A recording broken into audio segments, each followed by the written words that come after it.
What made you so passionate about Mid-City area?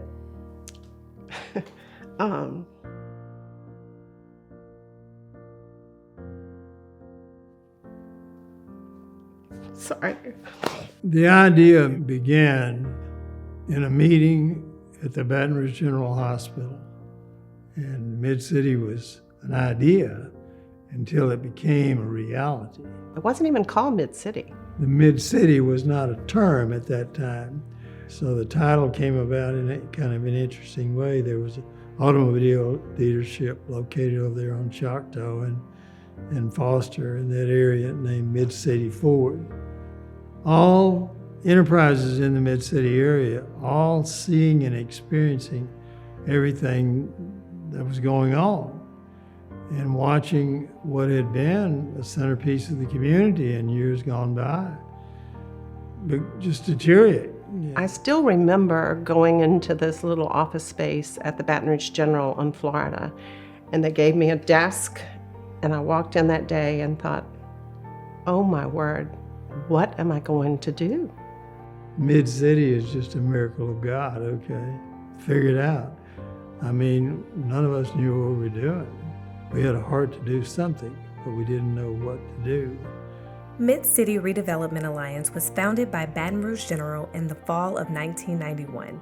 As the first not-for-profit organization in Baton Rouge established to address the challenges of a specific geographic region, Mid-City Redevelopment Alliance has established itself as one of the most dynamic and successful community development organizations in our city. What a lot of people don't know is that Mid-City Redevelopment was initiated and created by the Baton Rouge General because they wanted to stabilize the community around the hospital and create a better quality of life for Mid-City. And Mr. Sawyer was a visionary, and he realized 30 years ago that Mid-City needed help with organizing its development. We have a $100 million hospital over there, $100 million asset. And here, you know, it's being deteriorated, so to speak, even though it's brand new, because of the decay in the area. That we're not, as I said, urban planners, we're hospital people. I had this deep passion of wanting to help. And I can remember Chris Barnett asking me if I would be interested in leading this effort. And I said, oh, no, I'm fine. I'm doing something I like. And he said, this is going to be your mission. And I can remember thinking, really? And Brian Kendrick suggested that I go up to Memphis and meet with the people at the Center City Commission up there. They were redeveloping downtown Memphis in a lot of ways. So I flew up to Memphis and I met with those people and went to see all their projects. The gentleman who was working with that was from Baton Rouge. And you could see that they were similar to what was going on here, but they were being transformed. So I remember thinking as I flew back home that evening, this can be done. I don't know how you do it. This can be done. He was right.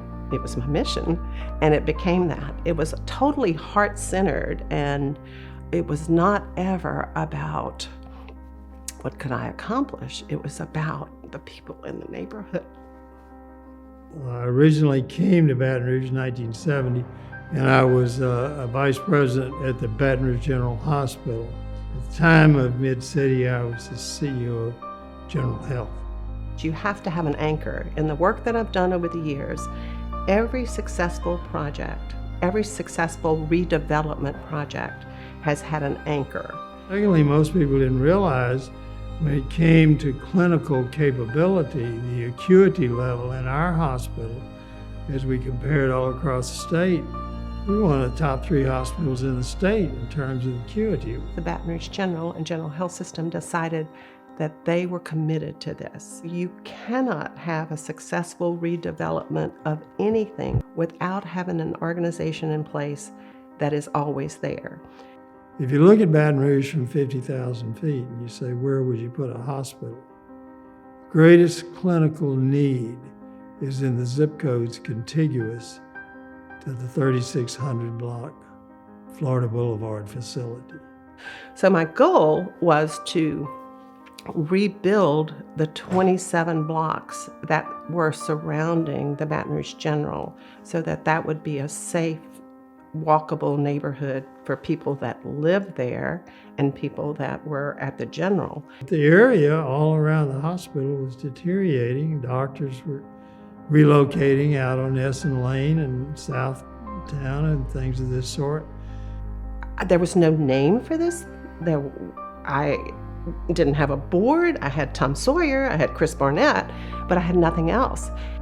I just brought people into the scene here, some of whom we didn't even know, we'd never seen or heard of. Visionary leaders like Tom Sawyer, Chris Barnett, John Nolan and Virginia Nolan were there with us from the very beginning. Raymond Jetson, Brian Kendrick. Charles T. Smith, pastor of Shiloh Missionary Baptist Church. So many people in the Mid-City area. I mean, if you asked me to name people, that would not be nice because I can't name all of them. I mean, they were just absolutely sterling people that came to be in this.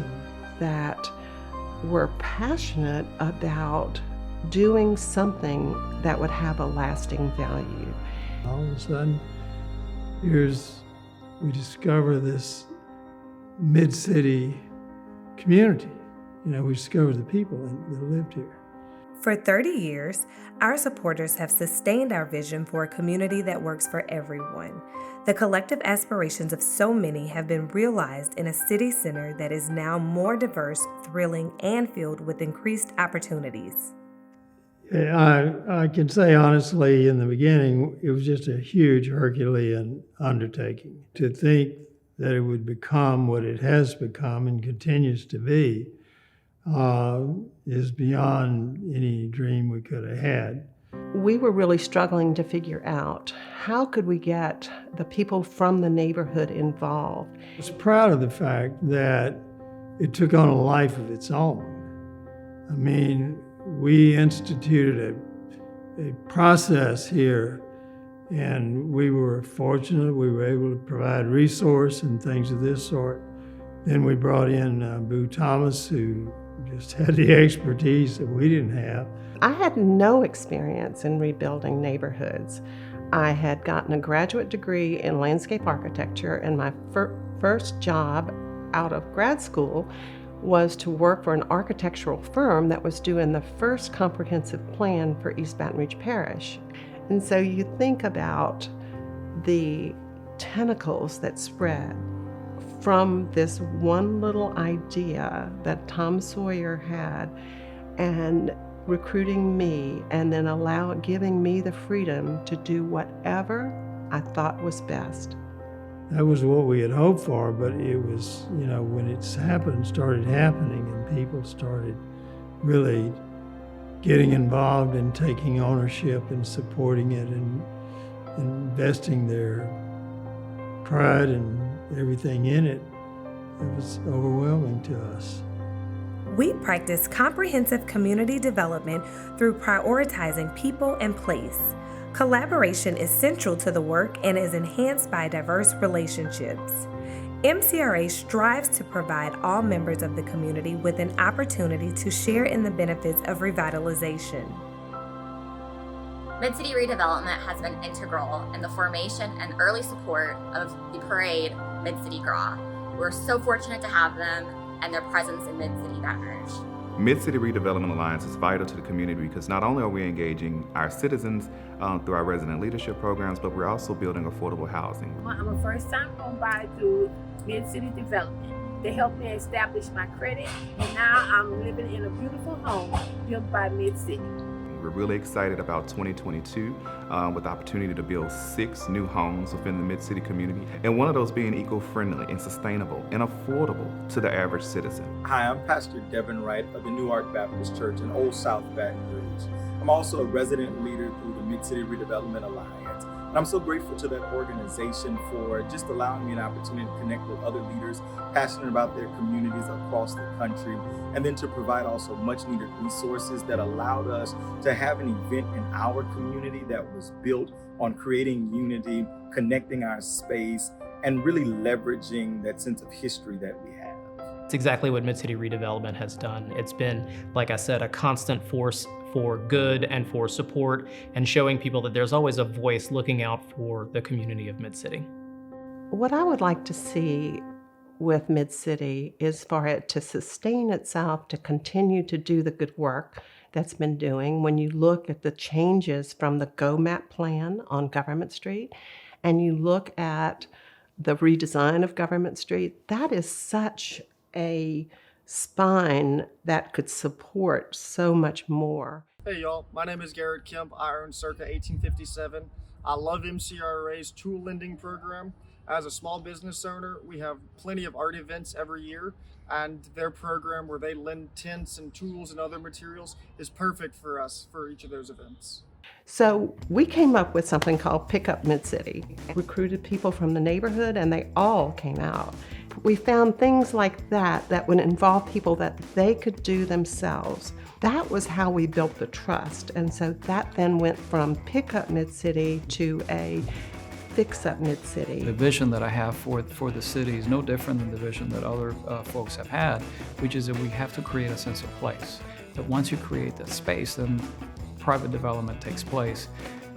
Landlords want to do more with their land and with their buildings that they had in the past, and then people start moving in, and next thing you know, you have a small destination, small location where the human development can happen. 23 houses on one Saturday, painted with volunteers, that many. But we had the residents of the houses and of the neighborhood come out and work with us too. The beautiful thing about this is that we're a hospital and we're about healing bodies, but what we're talking about is how to heal the city. One of them is that we know these things don't happen automatically. They don't happen organically. They should happen organically, but they don't. So you need a group that brings all the key stakeholders together to make this type of work happen. Done some work in North Baton Rouge, and they were just saying, look at Mid-City, how did they get so successful? I said, that's been going for 30 years. I mean, you've got to have that kind of an organization. Mid-City Redevelopment Alliance is a tremendous amount of grassroots connectivity. They're experts at that. They're also experts at not only bringing people together, but actually bringing them together to do something about it. I hired Perry Franklin. He was so successful and carried Mid-City's flag so high. Mid-City Redevelopment was smart enough to recruit him and be the next permanent director of Mid-City.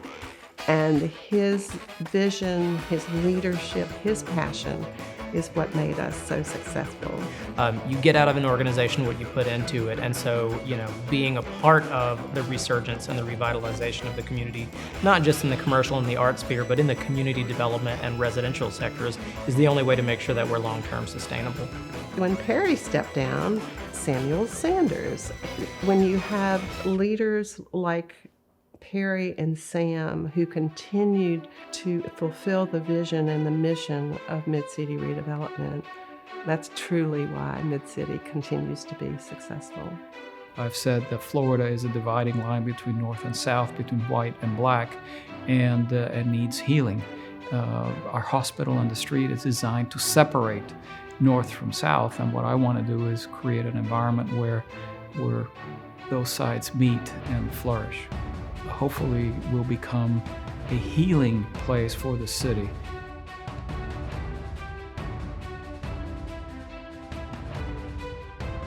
After a while, you realize it's not the buildings, everything, it's the people. Getting to know the people and really, really developing relationships with people. And that's what Mid-City enabled.